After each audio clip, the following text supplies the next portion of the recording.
जंगबंदी की नई तजावीज़ पाकिस्तानी सालिसों के हवाले कर दी। अमेरिका ने पाकिस्तान के जरिए अपनी राय भेजी थी, जिस पर गौर के बाद हमने अपनी तजावीज़ हवाले कर दी। तर्जुमान ईरानी वज़ारत ख़ारजा इस्माइल बकाई की प्रेस कॉन्फ्रेंस। कहा, तेहरान वाशिंगटन मुज़ाकरात पाकिस्तान की सालिसी के जरिए आगे बढ़ रहे हैं। बुनियादी इख्तिलाफात बरकरार हैं, लेकिन राब्ते का सिलसिला मुनक़ता नहीं हुआ। ईरान यूरेनियम अफजूदगी पर लचक नहीं दिखाएगा। ईरान की तवज्जो जंग के खात्मे पर मरकूज है। ईरान दुश्मन से निपटने के लिए मुकम्मल तैयार है। छोटी सी गलती का भी भरपूर जवाब दिया जाएगा। दुश्मनों को अच्छे तरीके से मारना और मजा चखाना जानते हैं। आबनाए हुर्मुज़ ईरान और ओमान का साहिली इलाका शुमार होता है। आलमी कवानीन के मुताबिक सहूलतों के एवज राइज टैक्स वसूल करेंगे। मुंजमद असासों की वापसी शर्त नहीं, बल्कि हमारा बरहक मुतालबा है।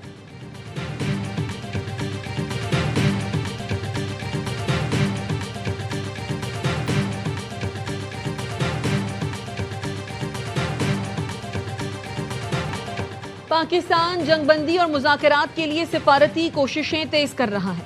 ईरान ने 14 नकाती तजावीज़ पाकिस्तानी सालिसों के हवाले की। ईरानी मीडिया का दावा, ईरानी तजवीज़ में पाबंदियां खत्म और कशीदगी कम करने के नकात शामिल। तस्नीम न्यूज़ एजेंसी के मुताबिक आबनाए हुर्मुज़ से मुतालिक फ्रेमवर्क भी ईरानी तजावीज़ का हिस्सा है। पाकिस्तानी वज़ीर दाखिला मोहसिन नकवी का तेहरान का दौरा तीसरे रोज़ में दाखिल हो चुका। मोहसिन नकवी ने इलाकाई अमन और मुज़ाकरात पर ईरानी क़यादत से मुलाकातें की। पाकिस्तान, ईरान और अमेरिका के दरमियान सालसी किरदार जारी रखे हुए है।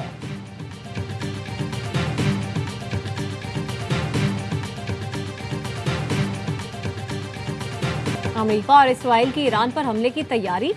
अमेरिकी सदर ट्रंप की कल कौमी सलामती के मुशीरों से सिचुएशन रूम में मुलाकात मुतवक्के। अमेरिकी न्यूज़ वेबसाइट एक्सियोस ने अपनी रिपोर्ट में बताया, अहम इजलास में ईरान के खिलाफ मुमकिन फौजी कार्रवाई पर गौर किया जाएगा। अमेरिकी सदर की कल इसराइली वज़ीर आज़म नेतन्याहू से टेलीफोन पर बात हुई।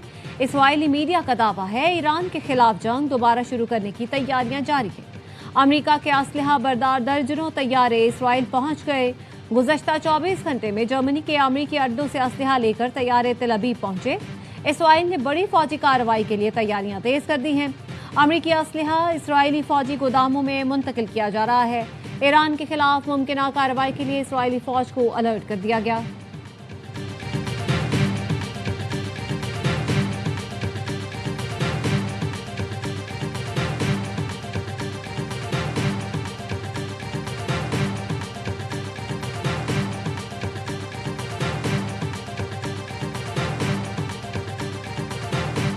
ऐसे तरक्याती मंसूबों में अवाम का पैसा लगाएंगे जिनके नताइज यकीनी हों।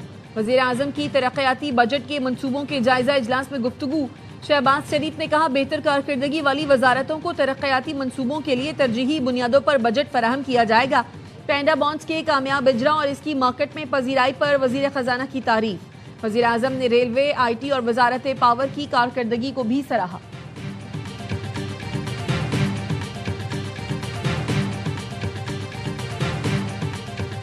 कत्ल के मुकदमे में ड्रग डीलर अनमोल और पिंकी के जिस्मानी रिमांड में मजीद 4 दिन की तौसी। मुलजिमा को सेंट्रल जेल कराची में कायम अदालत में पेश कर दिया गया। बगदादी थाने से मुलजिमा को सख्त सिक्योरिटी में जेल लाया गया। मुलजिमा अनमोल पर बगदादी थाने में कत्ल का मुकदमा दर्ज है। सिक्योरिटी खदशात के बायस अनमोल और पिंकी की सिटी कोर्ट में पेशी खतरनाक करार दी गई। दरख्शां पुलिस ने अनमोल पिंकी के अदालती रिमांड के खिलाफ नज़रसानी दरख्वास्त दायर कर दी।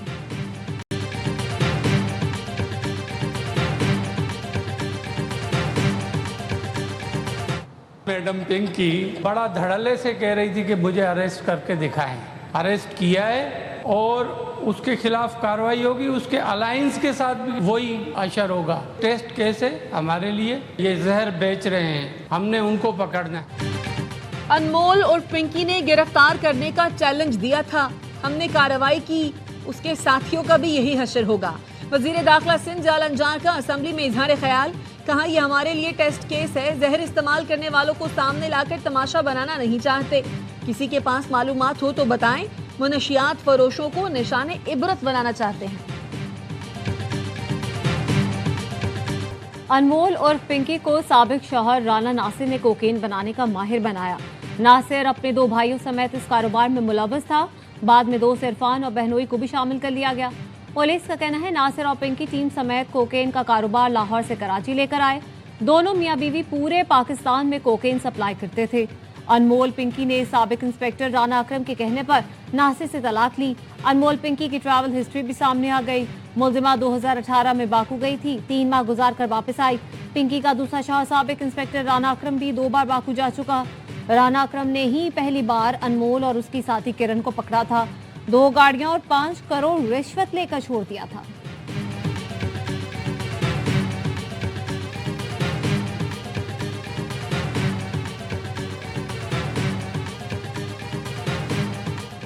तलबा को कोकेन सप्लाई करने वाले फरहान और अब्दुल मुगनी पर 1 साल बाद भी फर्द जुर्म आयद न हो सकी। तफ्तीशी रिपोर्ट के मुताबिक मुलजिमान पिंकी की कोकेन सप्लाई करते रहे हैं। गिरफ्तारी भी सप्लाई के दौरान हुई। मुलजिमान पौष इलाकों में लड़के लड़कियों को मनशियात सप्लाई करते थे। मुलजिम फरहान पहले भी डिफेंस और बोट बेसन थाने के मुकदमात में गिरफ्तार हो चुका है।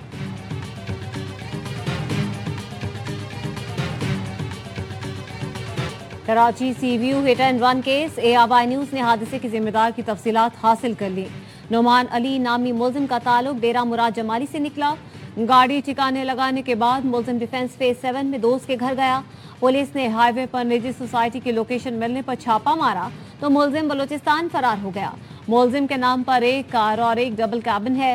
हादसे में 1 शख्स जाँ बहक और 2 जख्मी हुए थे।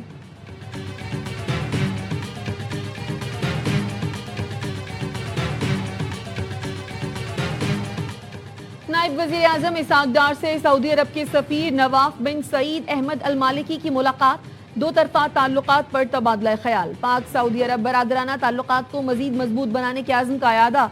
तर्जुमान दफ्तर खारजा का कहना है सऊदी सफीर की खित्ते में अमन व इस्तेहकाम के फरोग में पाकिस्तान के किरदार की तारीफ करते हैं। इसराइली फौज का इराक के मगरबी सहरा में दूसरे खुफिया अड्डे का इंकशाफ। अमरीकी अखबार न्यूयॉर्क टाइम्स के मुताबिक ये अड्डे बरसों से जेर इस्तेमाल थे। ईरान इसराइल जंग के दौरान इराक अहम लॉजिस्टिक मरकज बना रहा।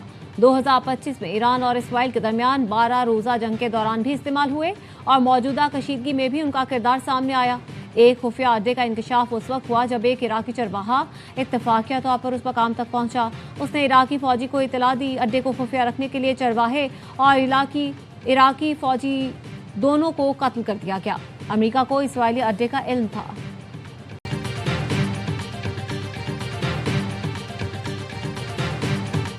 सरहद टेस्ट में बांग्लादेश का पाकिस्तान को 437 रन का हदफ। मेजबान टीम दूसरी इनिंग्स में 390 रन पर आउट हो गई। मुशफिक ने 137 रन की इनिंग्स खेली। लिटन दास ने निस्फ सेंचुरी बनाई। पाकिस्तानी टीम पहली इनिंग्स में 232 रन पर आउट हुई थी। पाकिस्तान के लिए मैच और सीरीज बचाना चैलेंज बन गया।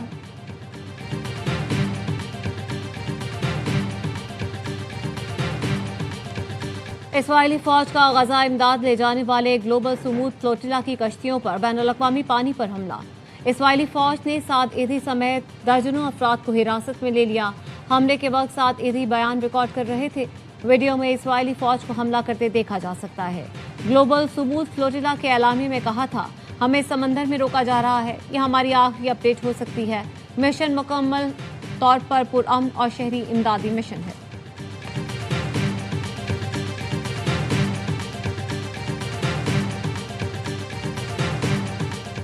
कोई भी सूबा खुराक की तरसील बंद नहीं कर सकती, लेकिन बदकिस्मती से पंजाब की हुकूमत मुसलसल खैबर पख्तूनख्वा के साथ ज्यादती कर रही है। फेडरल गवर्नमेंट के इल्म में लाने के बावजूद पंजाब की हुकूमत को कोई ये मना नहीं कर रहा कि आप लोग ऐसा क्यों कर रहे हैं। विफाकी हुकूमत खैबर पख्तूनख्वा के साथ ज्यादती कर रही है। वजीर आला सुहेल आफरीदी की गवर्नर फैसल करीम कुंडी के हमरा प्रेस कॉन्फ्रेंस।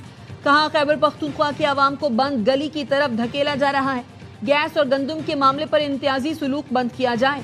आपकी नाकाम पॉलिसी से खैबर पख्तूनख्वा का अमन तबाह हो रहा है। गवर्नर ने कहा, जिस सूबे से गैस निकलती है पहले उसका हक है। बार बार कहा है, केपी से ज्यादती नहीं होनी चाहिए।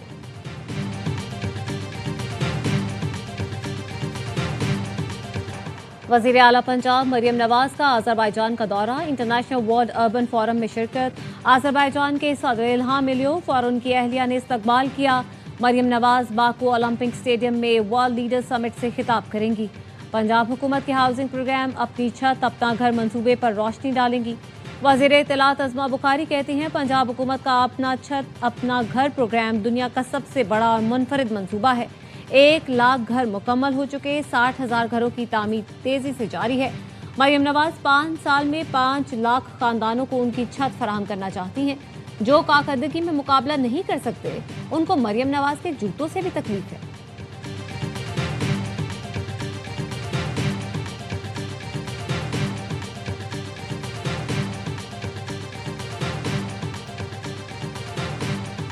पाँच 500 नई ईवी बसेस को जो है उसकी खरीदारी की मंजूरी दी है हुकूमत सिंध ने। हमने 3 रूट्स के लिए अभी ये 500 बसेस कर रहे हैं। रूट नंबर G15 है, इसमें Taj town, Todi Chowk, sector 2 Orangi township, Banaras colony, Pathan colony, petrol pump, Liaquatabad number 10, Liaquatabad post office.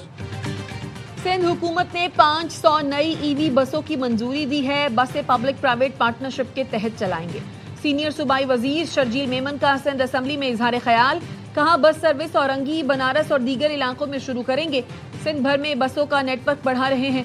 Tando, Allahyar, Khairpur और रोहड़ी समेत नए रूट शुरू किए हैं।